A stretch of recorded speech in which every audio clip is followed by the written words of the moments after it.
Welcome to the Manticore Expert Series. We're here to help you get more from the Manticore. We want to empower you to fully understand this phenomenal coin and treasure detector so that you're confident enough to customize it to your environment and your detecting style.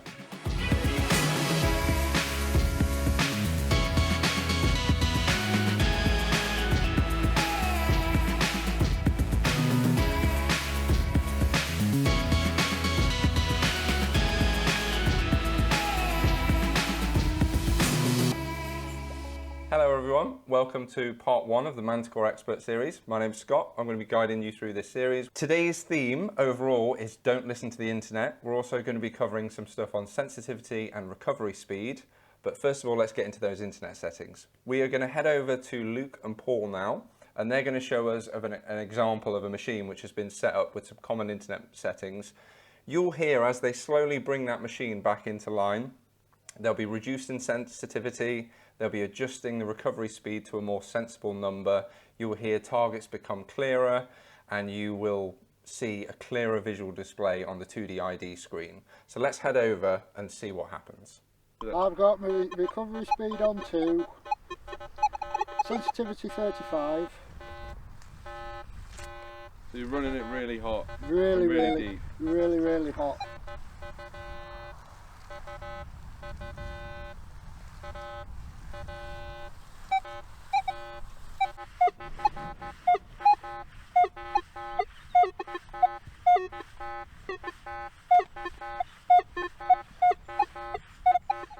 So Paul, I'm seeing you using really high sensitivity. Very high, yes, you've got to. Yeah, okay, but we're gonna first try a noise cancel to improve it. Maybe it will improve a little bit.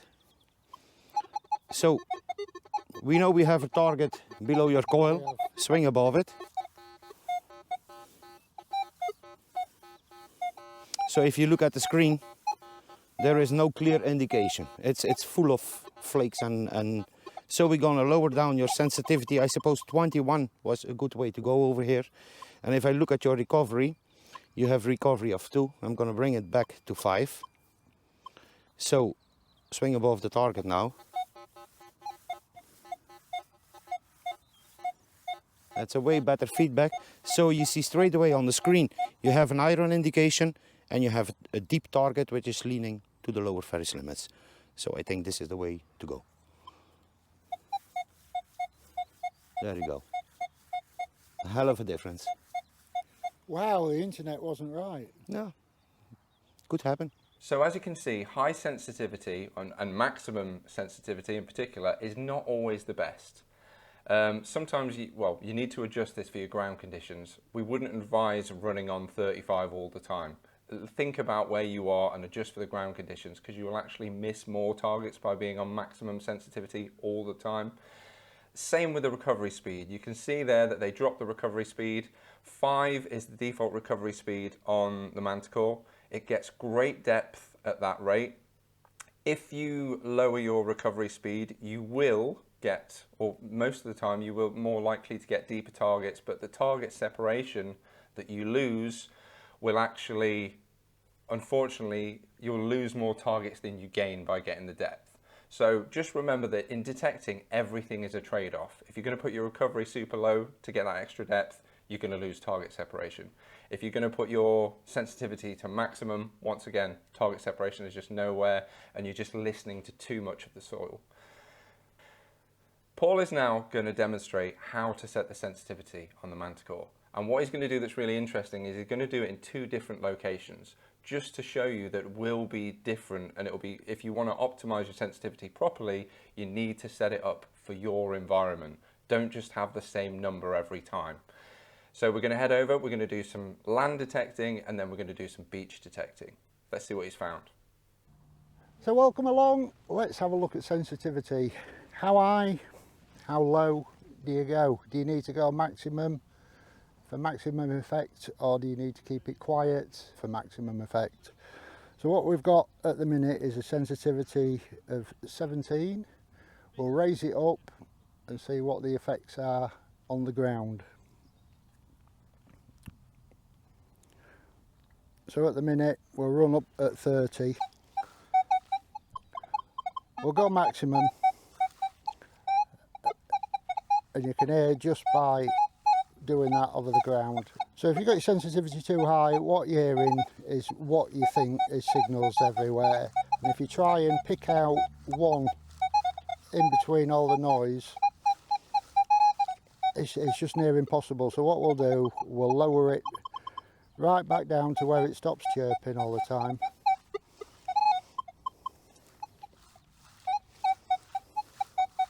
Still a little bit chirpy at 25.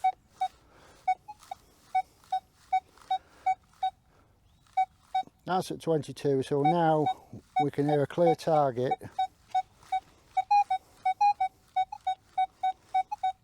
So just in there, there's a target, so we can hear it nice and quiet.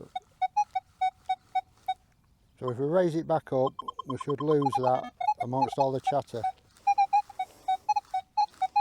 So it's really nearly impossible with the sensitivity too high to actually hear what you're detecting.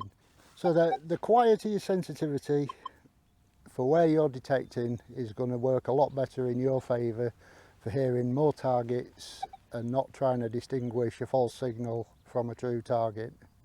So depending on your ground conditions, where you're detecting, you may find, I mean, this ground is wet through. You may find you're on a dry field, you can get your sensitivity a little bit higher. You may find in some places you will have to lower it to 14, 15, 16, which is still going to give you good results. You've got to go for performance of a depth in some places. So now we'll head off to another location and see how sensitivity is affected by different locations.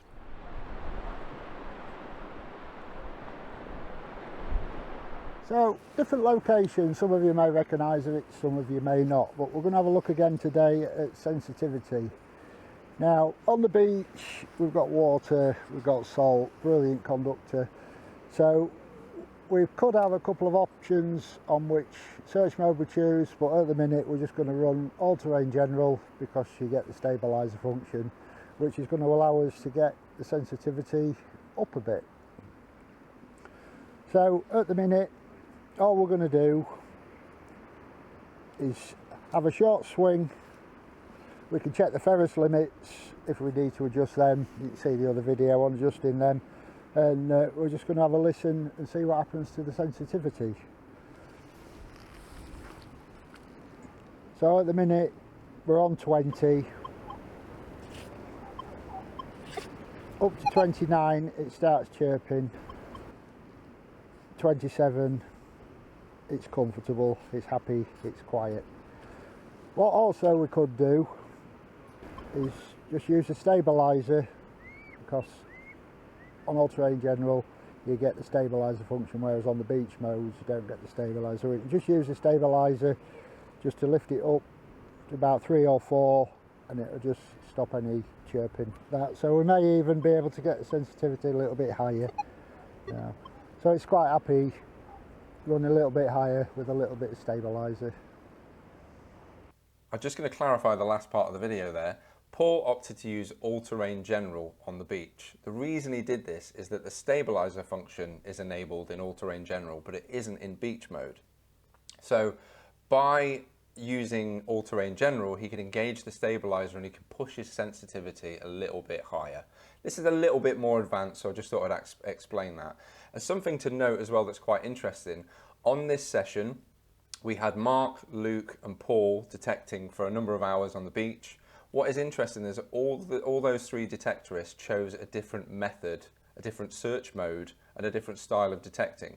For example, Paul used all-terrain general so that he could use the stabiliser, really good tactic, whereas Luke opted for beach mode, which is obviously optimised for beach with a little bit less sensitivity anyway because of the saline conditions, whereas Mark opted for high conductors because of the type of targets that he was trying to find.